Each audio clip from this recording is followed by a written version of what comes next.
Safe, legal, and rare was the Democratic mantra in 2008. On Fox News, that is host Kayleigh McEnany. She's blaming Democrats for problems with abortion. What happened to that, Marie?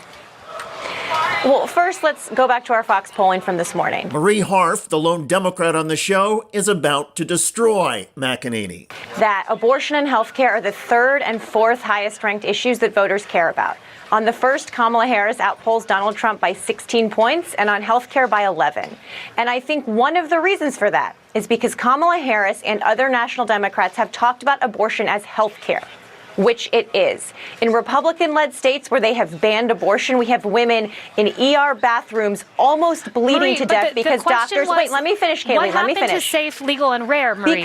Because doctors are terrified because of Republican legislators of treating women who medically need what is technically an abortion.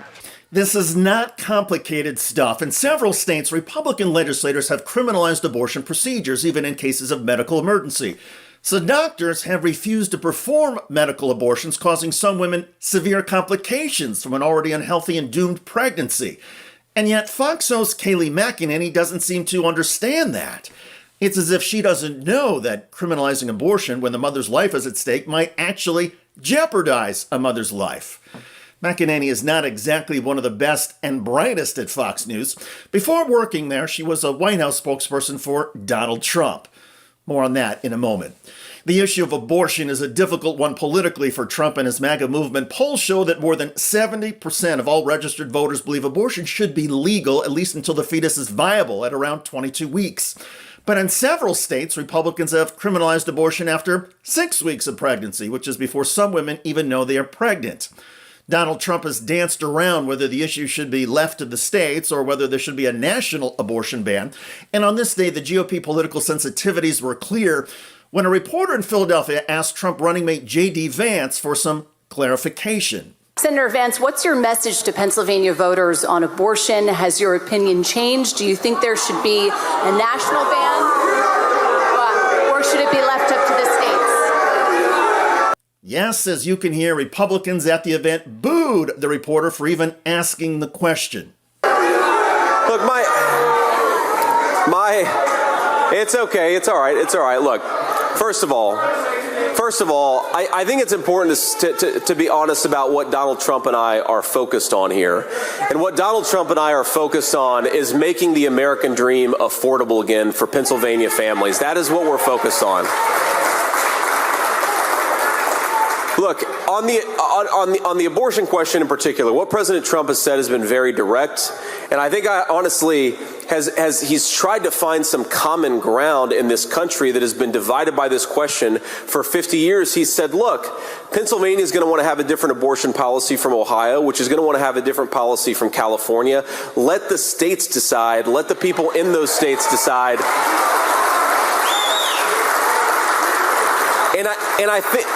And I think it's important to point out just how different Donald Trump's common sense approach is from our opposition. So J.D. Vance, who once supported a national abortion ban, refused to answer as to whether he still supports that. A few weeks ago on a Fox News program that does not involve Kayleigh McEnany, the anchor and guest underscored the problems for Republicans. A new survey does show a majority of Democrat, Republican, and independent women all oppose the decision to send the issue back to the states.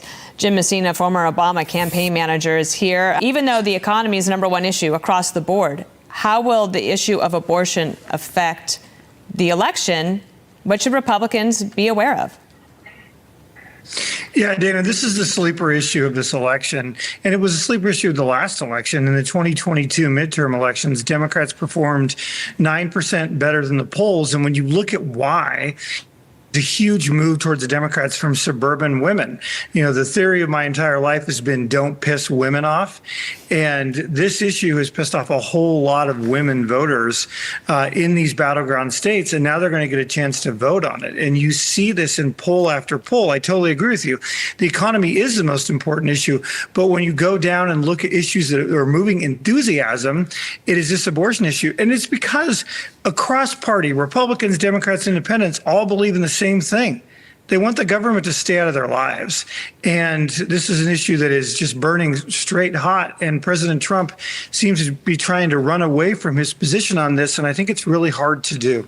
And it's also clearly hard for some Fox hosts, including Kayleigh McEnany, to understand. Deep thinking has never seemed to be one of her strong suits. Never mind women's reproductive health, McEnany famously glitched last year when talking about the economy and inflation. You know, Carly, this stuck out to me. I read it 2 days ago, and I can't get it out of my head. We're both millennials. We graduated during the Great Recession and Obama's era. There was a brief reprieve, 4 years that were really good under Trump, but this is the reality of our generation. McEnany seemed to forget that the 2008 financial crisis happened under a Republican president, George W. Bush. And what made Kayleigh's jab so funny is that at almost exactly the same time, the Fox Business Channel aired this graphic that showed inflation under Joe Biden had fallen every single month for the last year. But maybe some Fox News anchors like Kayleigh McEnany don't even watch Fox News. Then again, would you?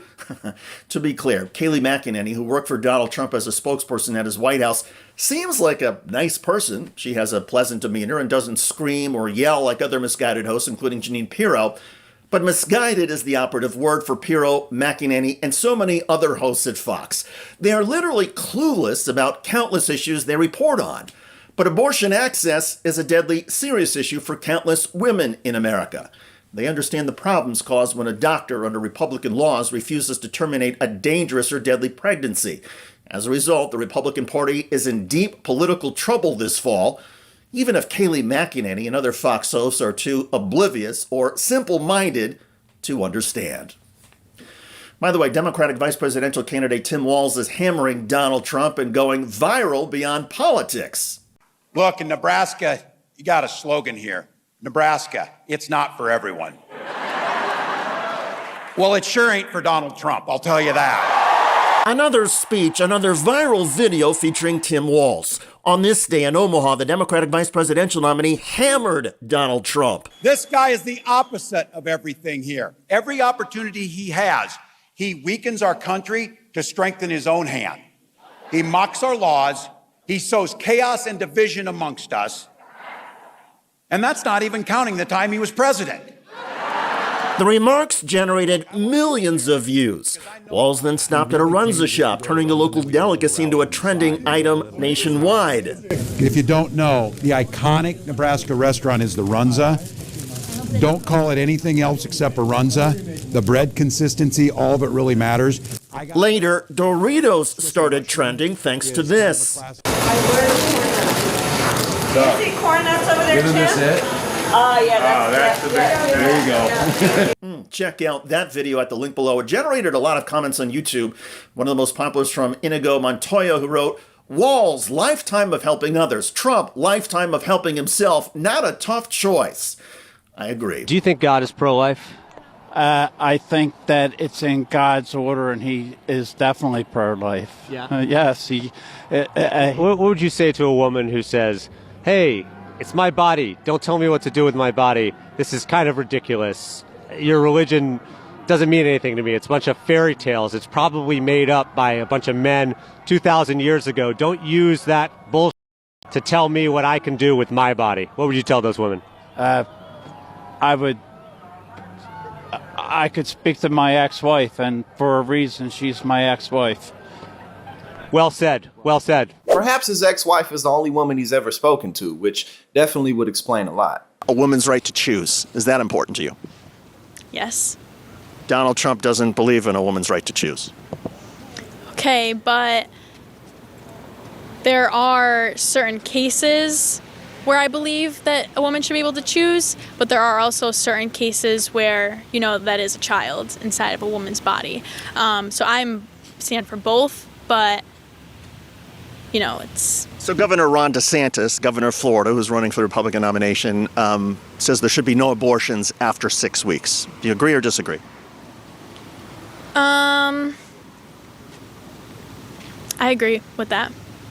So a woman should not have the right to get an abortion if she's 7-8 weeks pregnant. She may not even know she's pregnant at that point. I believe that most likely she will know at that point, but if she doesn't, of course, baby has been growing inside of her for 6 weeks, so it's, you'd be killing someone if you did an abortion.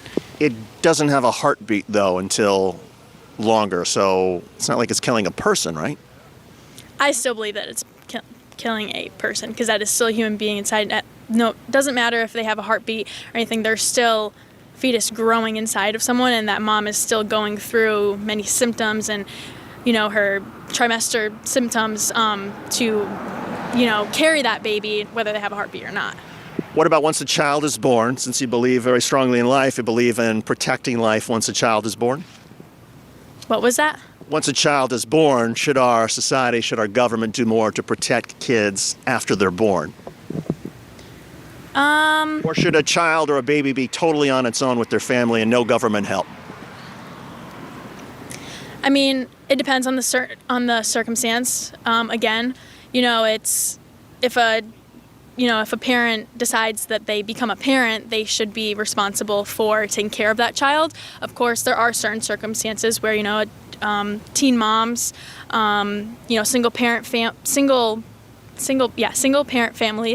who, I believe that they could use some assistance, but for the most part, it's like they're choosing to become parents, and they should. But it's not the child's fault if they're born to a parent who can't take care of that child or can't feed that child. It's not the child's fault, right? So shouldn't our government at that point step in and try to help? Yes and no. It always blows me away how much mental gymnastics Trump supporters have to do to fit in with MAGA. Just like Republican politicians who are always worried that Trump's watching. Maybe his base feels the same way. Maybe they feel like Trump is always watching and he just might come to get you. We have Jamie Raskin in there accusing us of worshiping Trump, worshiping as a convicted felon. He is a convicted well, yeah, so is George Floyd. And everybody, and you all too, the media worship George Floyd. Democrats worship George Floyd. There were riots burning down the country over George Floyd, and Raskin is in there saying we worship him. Excuse me, let me correct you, and this is really important. I don't worship, I worship God. God. And Jesus is my savior. I don't worship President Trump. And I'm really sick and tired of the bull annex I have to deal with constantly. And then watching Marjorie Taylor Greene say that Democrats and people on the left worship George Floyd the same way that Republicans and MAGA worships Donald Trump is completely incorrect. It's just not a real equivalence, because George Floyd, people were upset about the way he was treated by the police and ultimately lost his life because of it. That's what that was about. It was about standing up for racial disparities in the country. It wasn't about putting him in office and putting him on the throne, which is pretty much what MAGA wants. They just want Trump in there because he's anti-establishment, even though he's not anti-establishment at all. He's for the little guy, even though he's not for the little guy whatsoever. It's a cult through and through, and we know this.